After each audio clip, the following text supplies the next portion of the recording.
Creative Magic Club. Hi, Sarah Mack here from withsarahmack.com, and I cannot believe it. This is my 100th episode of the Creative Magic Club podcast. I am amazed at myself, at my team, at all of you who are listening. This feels really huge and momentous. So I wanted to celebrate with a particularly juicy topic for you today, which is how the patriarchy is cock-blocking your financial health and how to stop it. And I'm in the middle of writing my book, all on my journey of transformation with money mindset. And I'm about to relaunch Create Money the Fun Way, which is my OG, the most powerful money mindset program I've ever created. And I'm just creating so much content around this at the moment because this is truly my passion.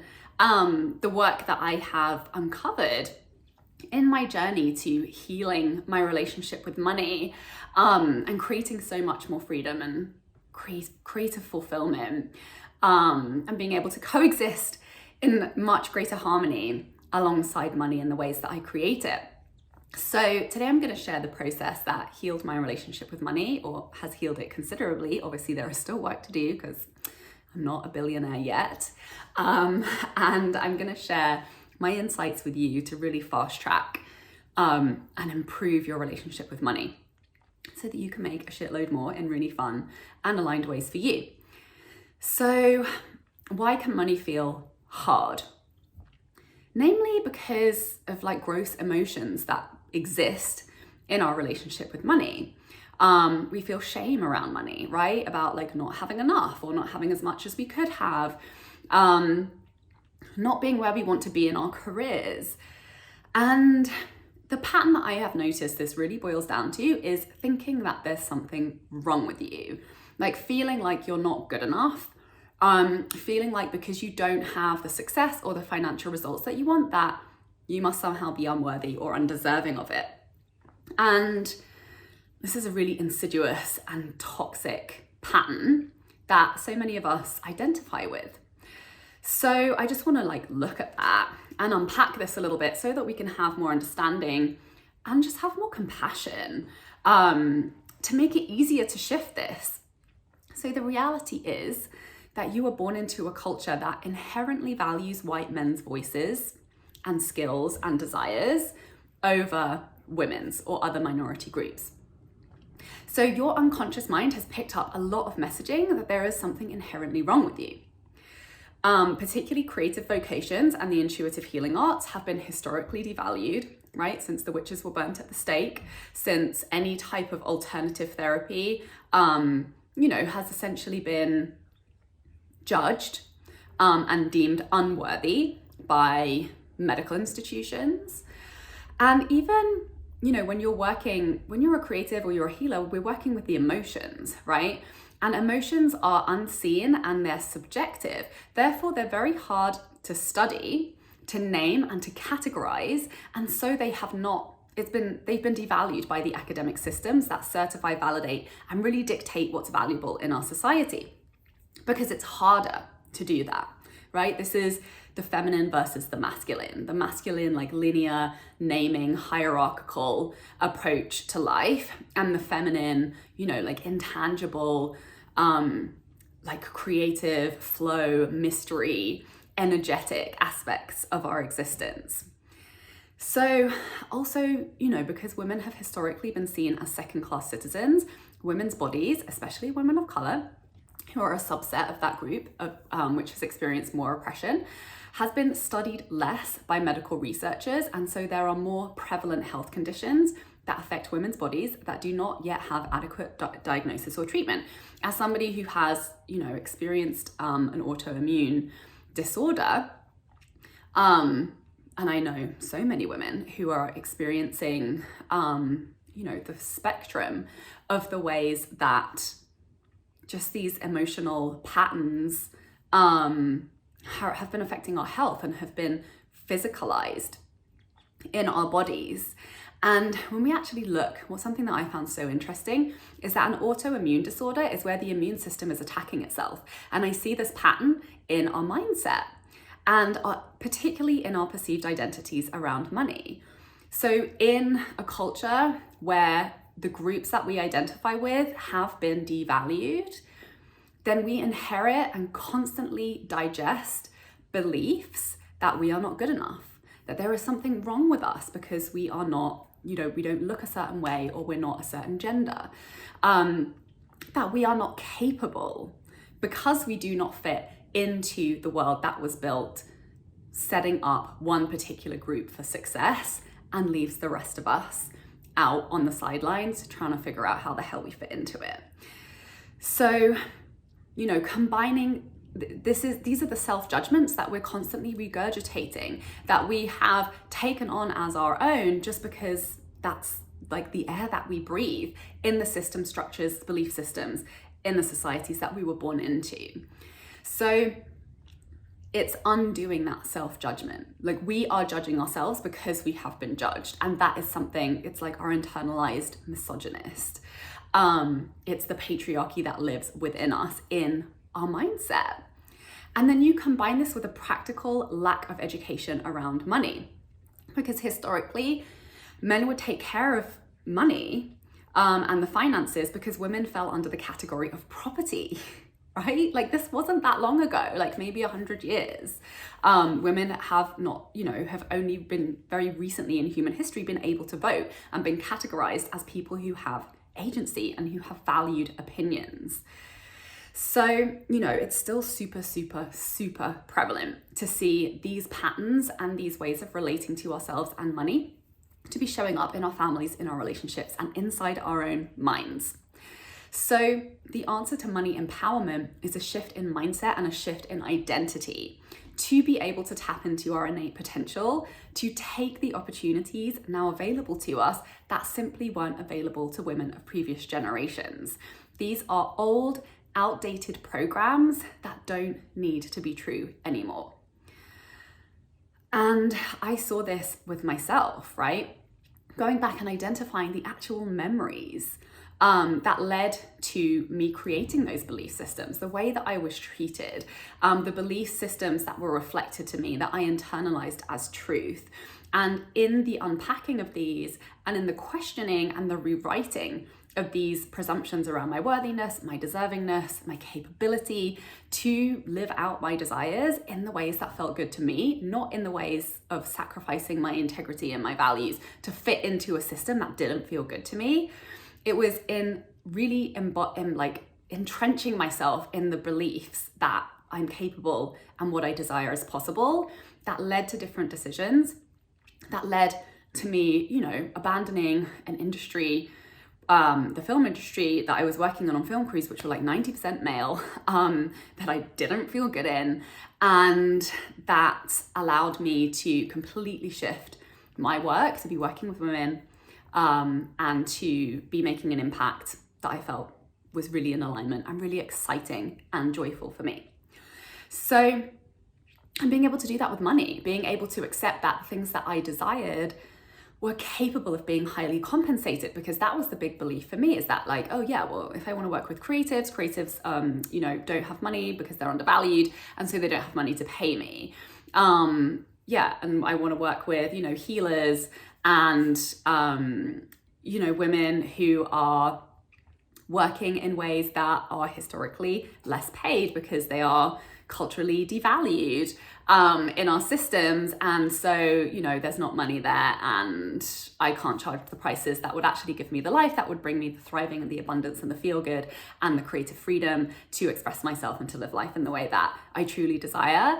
All of these stories I got to challenge, and I got to shift them, and I got to take different action and really create a new truth. Because these are lies. These are lies that we have been ingesting from a toxic environment that has not been habitable and has not been supportive.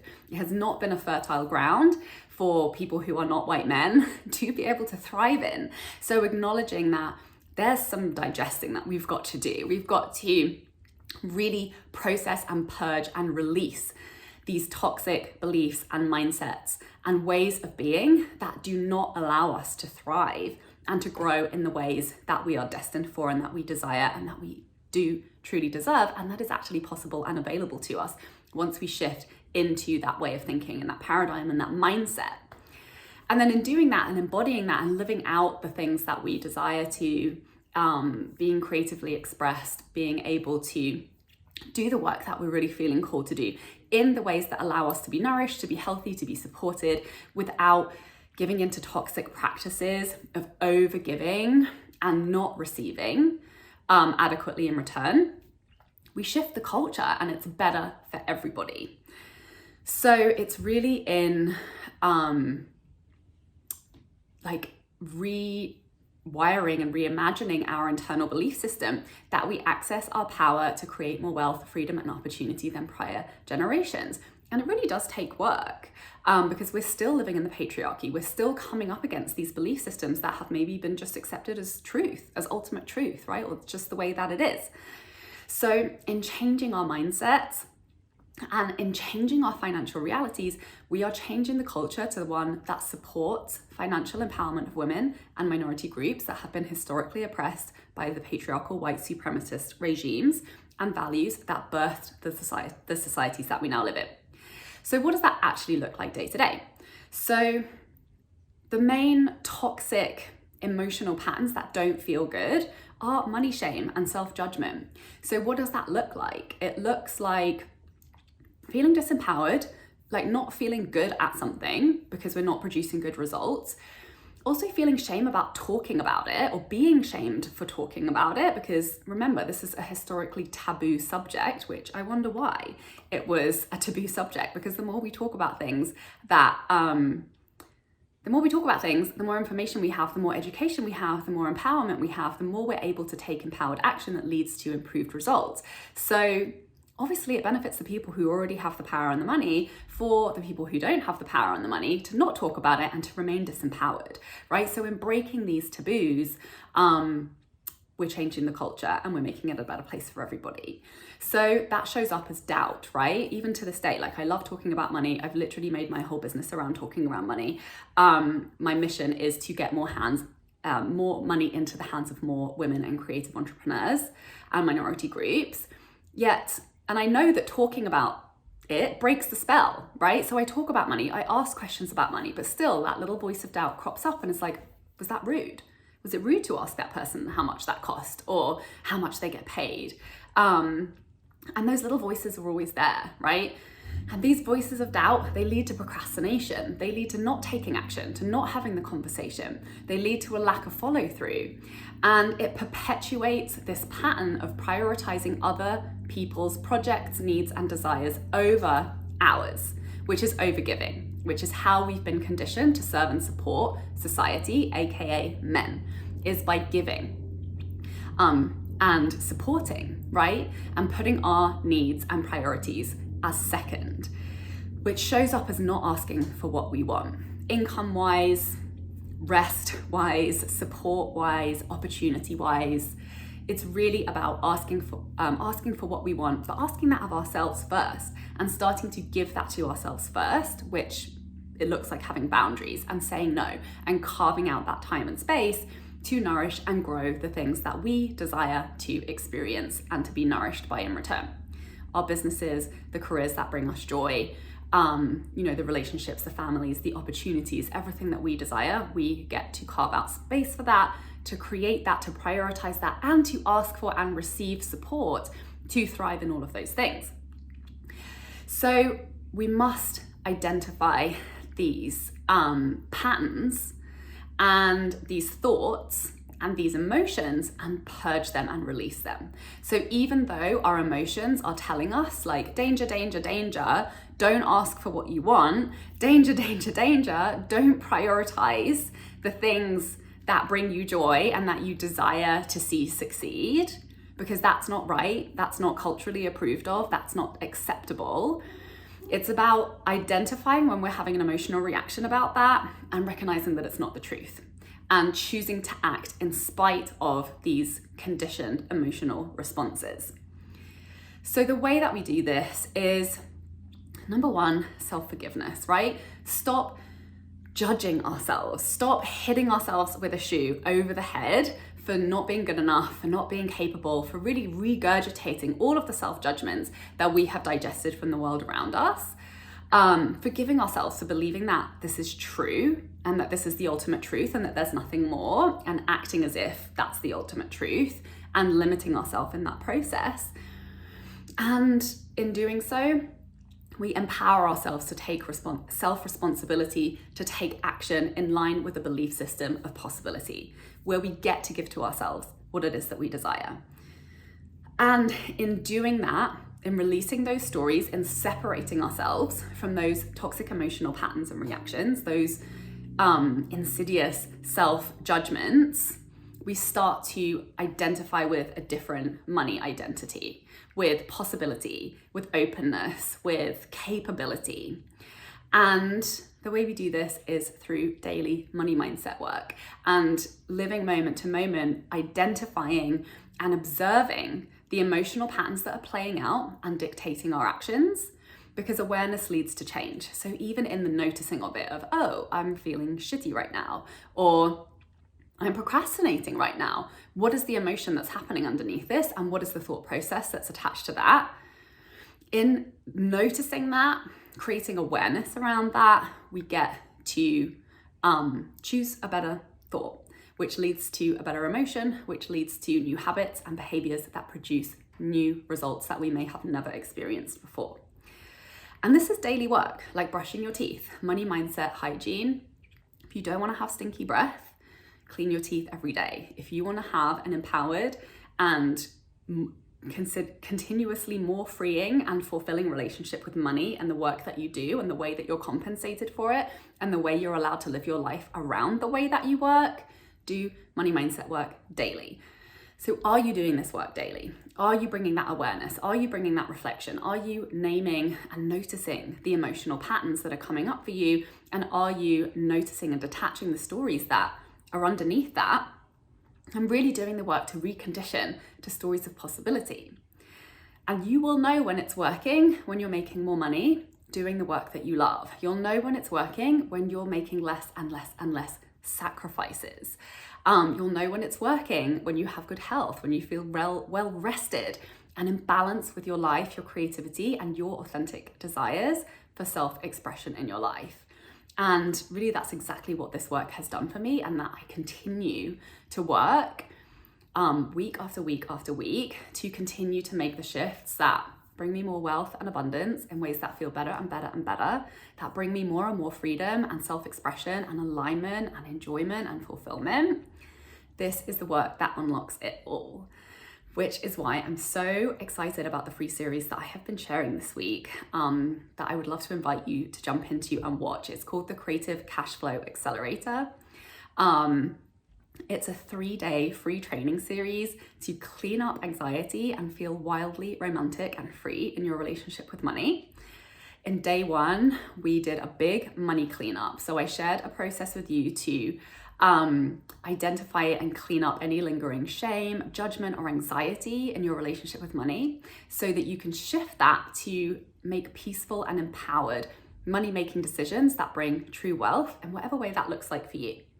Day 2, I shared a money forgiveness ritual where that will really allow you to shift any of that stuck energy that you have just been regurgitating and to clear the way to reconnect to your true desires and really a sense of possibility to actually start taking action that allows you to create that and to master receiving the things that you desire and the money that your dream life requires, and to give yourself permission to step into that possibility and to make it real. And then day 3 is a total money identity rebirth, where we completely transform your identity and cultivate a new relationship with money that's supportive, that's consistent, that's peaceful, harmonious, and wildly romantic, and get rid of those shitty self-judgments that we don't need anymore. So I'm gonna drop the link for that in the description and the show notes. Please go and sign up for it. You can check my social channels I'm sharing it all over there as well. And I cannot wait for more people to go through this process and to experience what you deserve, which is abundance, support, money flow in the ways that you desire to be expressing yourself and doing your work in this world. So thank you so much for being here for my 100th episode. Please share the podcast and this episode with anybody who you know needs to hear this. I would love to hear your comments and insights around what this conversation sparked for you. And definitely go and check out the Creative Cash Flow Accelerator 3-day training series through the link below. Have an amazing day. Sending you so much love. Bye. For more inspirational content, head over to my website withsarahmac.com and please support the show by liking, commenting, and subscribing.